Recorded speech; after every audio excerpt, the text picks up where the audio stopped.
Raven Holt had been called too dangerous to love her entire life. Chained in the fort yard after saving the wrong people, she waited for punishment that felt too familiar. But when a dust storm rolled in and a ruthless Comanche war chief stepped out of it, everything changed. He walked past every rifle, every officer, and spoke a name from her buried past, Nightheart. And in that moment, Raven realized the world was about to learn who she truly was. They had said she was too dangerous to love, and from the way she stood, chained in the gate of the fort's holding yard, blood dried on her cheek, eyes hard as flint, it hadn't been difficult to believe.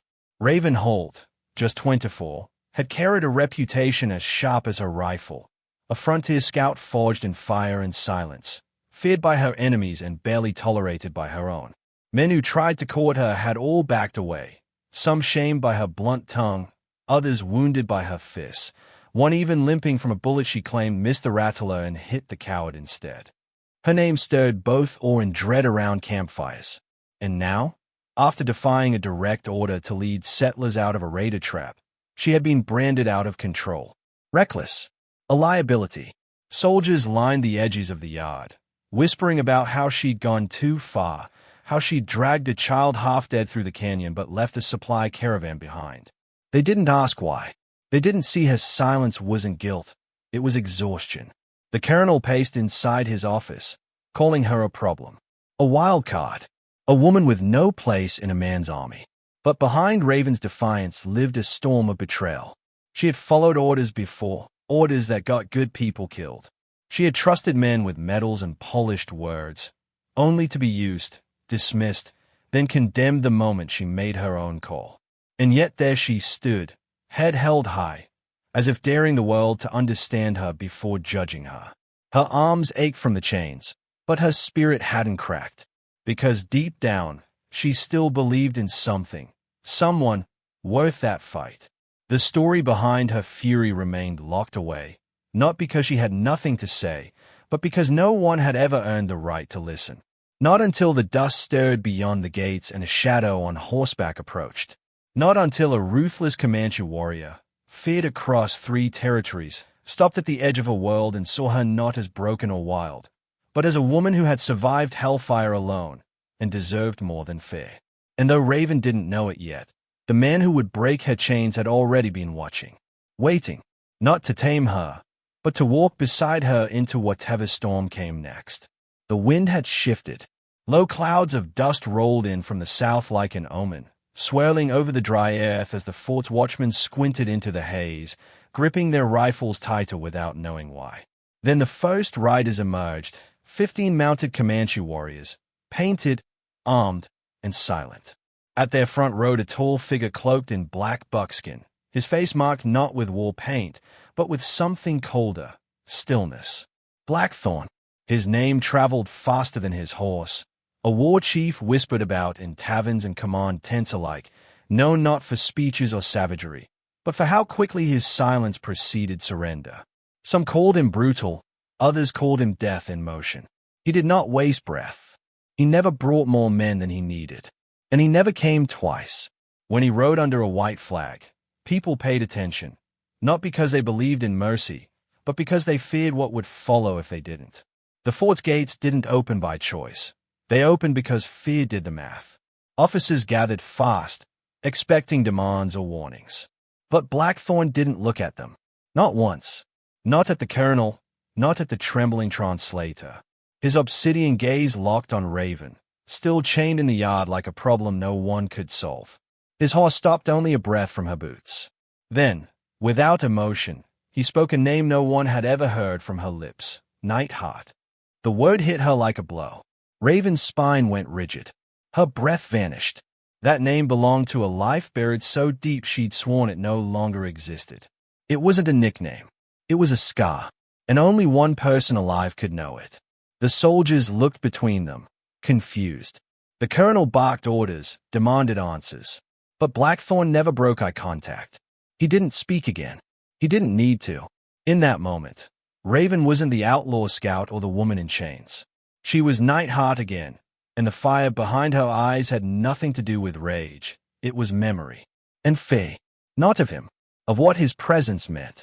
Because if Blackthorn had crossed territory lines, breached a fort, and walked through rifles just to say that name aloud, then whatever tether bound their past hadn't been cut. It had only gone quiet. Until now, silence held the yard like a blade to the throat, every soldier waiting for the next move as the war chief and the woman in chains stared at each other through a storm of dust and memory. Then, without lifting his voice, Blackthorn made his demand. He spoke not to the colonel but to the wind, his words cold and precise. Raven Holt was to be released immediately, under Comanche life debt law. She had saved 3 children from a fire 4 winters ago, 2 settlers, and 1 Comanche boy unknowingly caught in the crossfire. That boy, he revealed, had been his nephew. A life for life. Honor bound. Payment owed. The colonel laughed it off, said Comanche law held no weight in a military fort.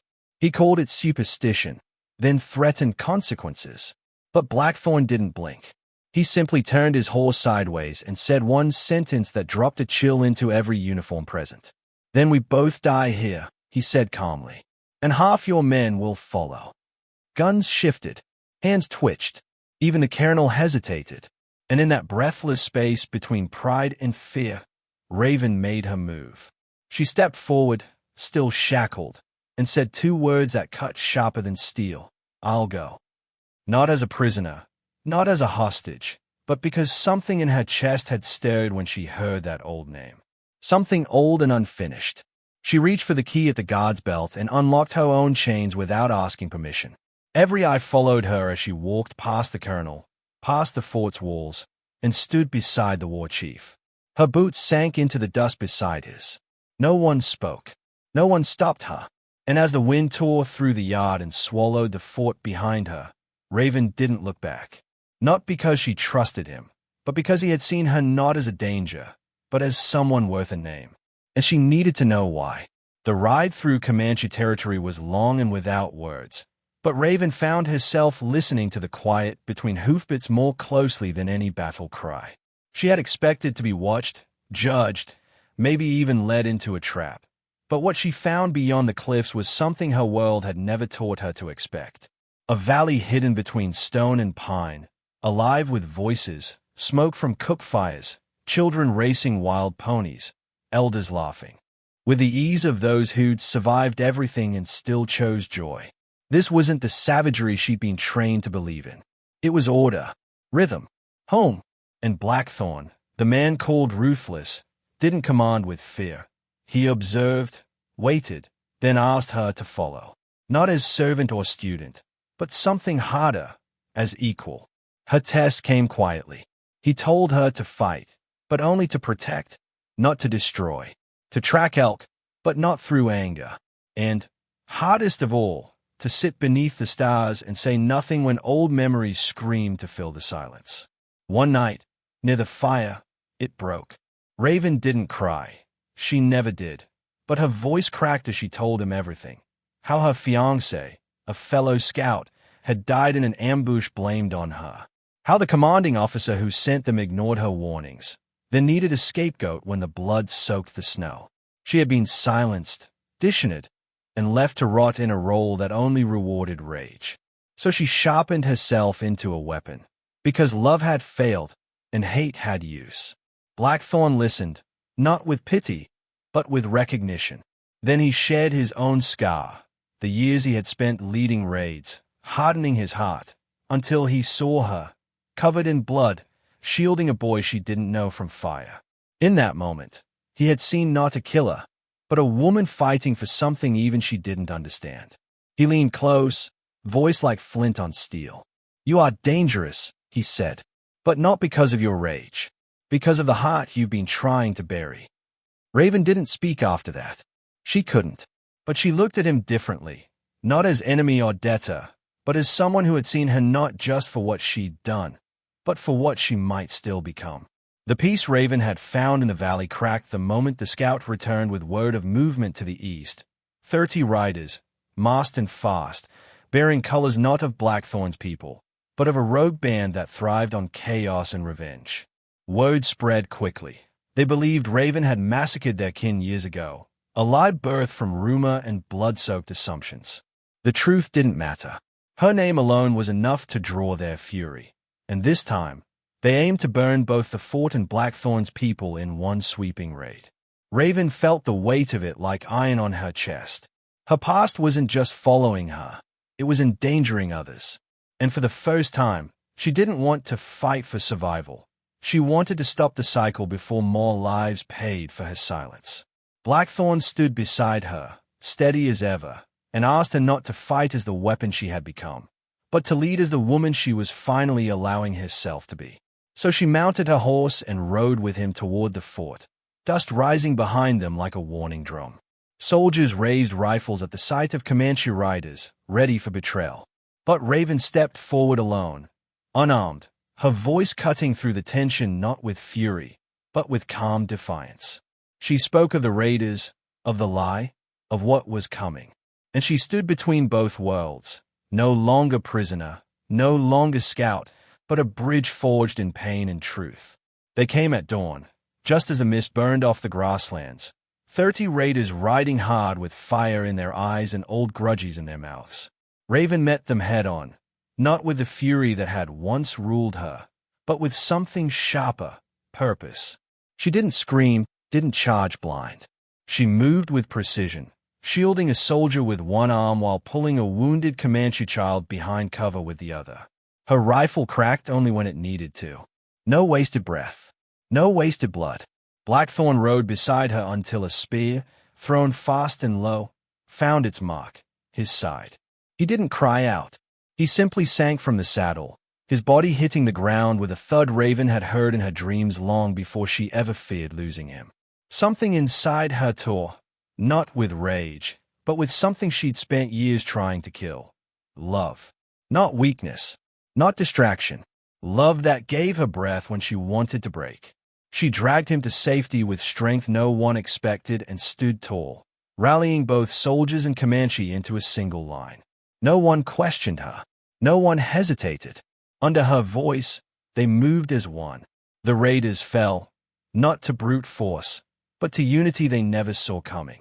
And when the dust cleared, Blackthorn still breathed, his blood soaked into her sleeves.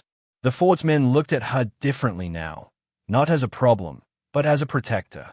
They had called her dangerous for years, but now they understood. She was dangerous because she chose to fight not for herself, but for every soul who had ever stood beside her. Loyalty like that could not be tamed, only trusted. Blackthorn lived. The wound was deep, but his spirit held steady, just like it always had. And as he healed beneath the wide skies of the valley, Raven stayed, not as prisoner, not as protector, but as something new. She no longer belonged to one side of the line. She walked between them, a living bridge. She rode with scouts by day, brokered peace by night, and listened more than she spoke. The rage that once defined her became discipline. The silence that once buried her past became space to build something better. When the colonel offered her old post back, she accepted on one condition, that her path remain Hayes alone. And when she stood again with Blackthorn by the fire, he said quietly, "I never broke your chains, Raven. You broke them the day you chose to become who you were meant to be." She didn't reply. She just smiled, truly smiled, for the first time in years. Not as a warning, as peace.